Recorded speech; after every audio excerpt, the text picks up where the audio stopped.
on living flesh. The dead whose haunted souls hunt the living. The living whose bodies are the only food for these ungodly creatures.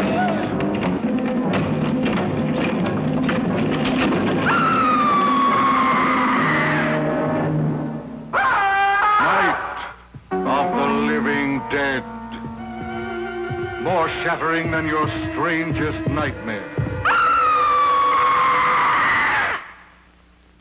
It's breakfast.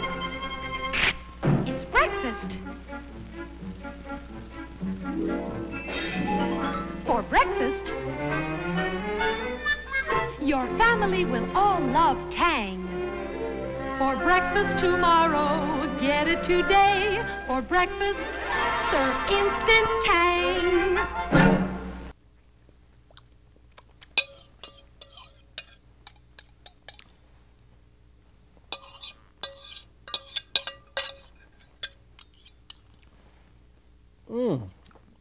Now that was substantial and satisfying.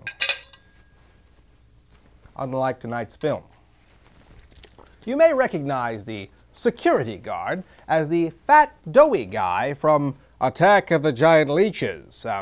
That's beloved character actor Joe Chubbs McTrousers. He was Roger Corman's go-to fat, doughy guy in the 50s and 60s who tragically lost his life in a Mr. Softy accident.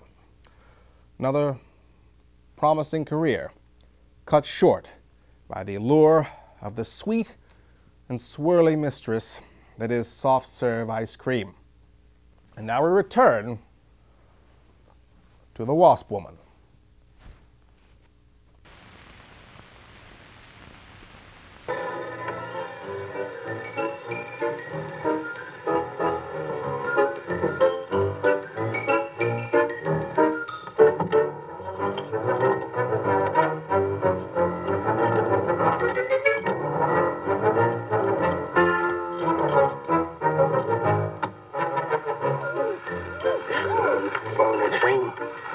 Always goes on a fritz right in the middle of a good program.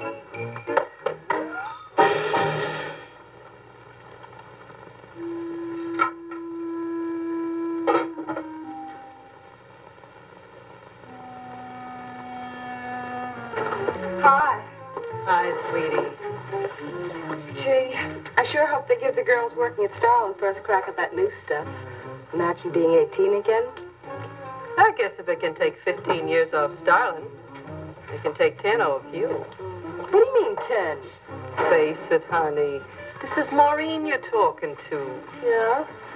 Well, if I were you, I'd take a double dose. Then maybe Irving wouldn't watch television so much. So who says he looks at it? I can't imagine what else he does. Forget it.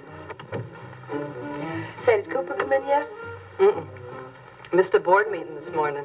I bet Starlin's having a fit. He should worry. We've had a room especially made over for you, Mr. Zinthrop. And Miss Warren has a room adjoining yours, so there'll be someone near you at all times. Thank you. Thank you. When you're feeling better, Mr. Zinthrop, there are a few things I'd like to discuss with you. Good, good.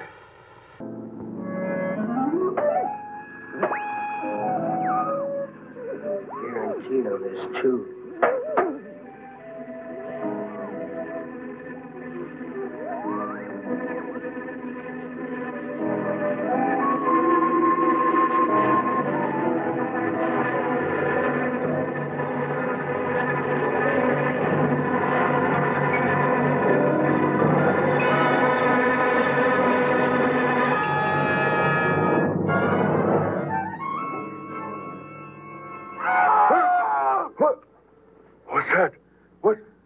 Lie back now.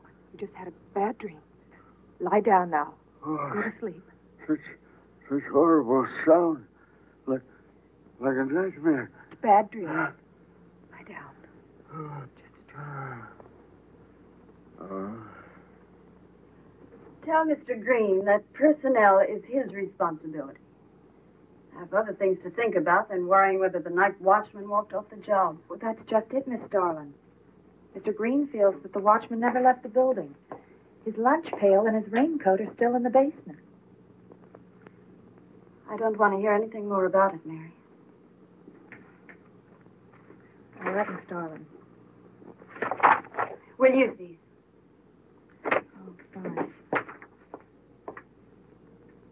She swears she heard a scream from one of the other floors. Zinthrop heard it too, but she convinced him he was having a bad dream. Oh, maybe they both were. Well, this is Zinthrop's notebook, Mary. Notes on his experiments with Jan. Well, how did Cooper get hold of it? I don't know. If only Coop would show up. Mary, look. It's Mr. Cooper's pipe. Well, don't you get it? He's going to go out without his pants and leave that pipe behind. He's still somewhere in the building. I bet a year's salary on it. If he is. He's dead. And the night watchman. There's only enough left for one more injection. One more. You've got to make more, Zinthrop. Help me, Zinthrop. Please, my head. Oh, my head. Zinthrop, help me! Oh, what? Help me!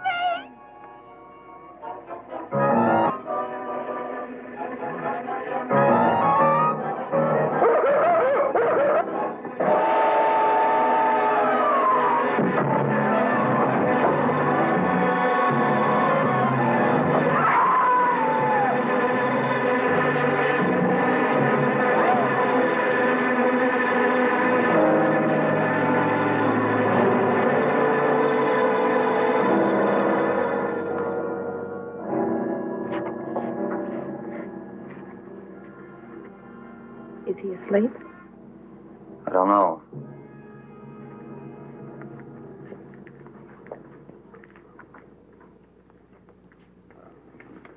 No, don't touch him. If anybody knows what's behind all this, it's him. Mr. Zinthrop. Bill. Look at...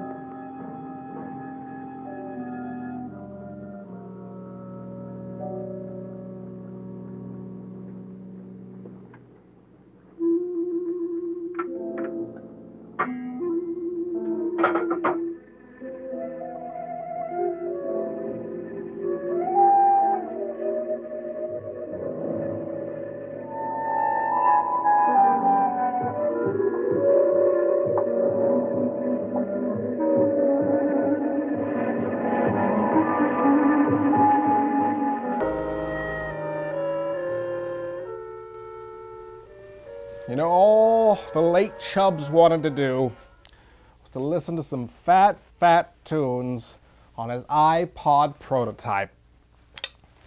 It's sad, really. Oh, hey, pretty puss. Do you mind if I got another second helping here. Do you mind if I just have a hit of that stuff just to take the edge off? Thank you.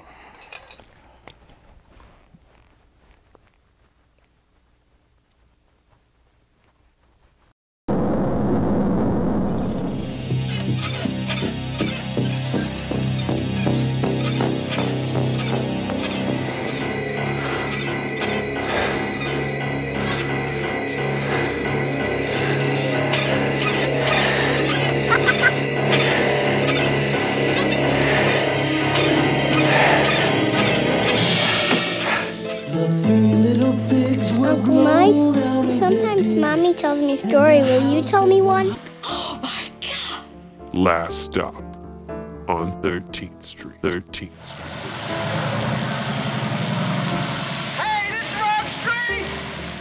Our hero finds himself lost during a fierce storm in the wrong part of town. No need to stand out, friend. Why not warm up a little? I'm a mortician. Just let me show you around. I think you'll be interested.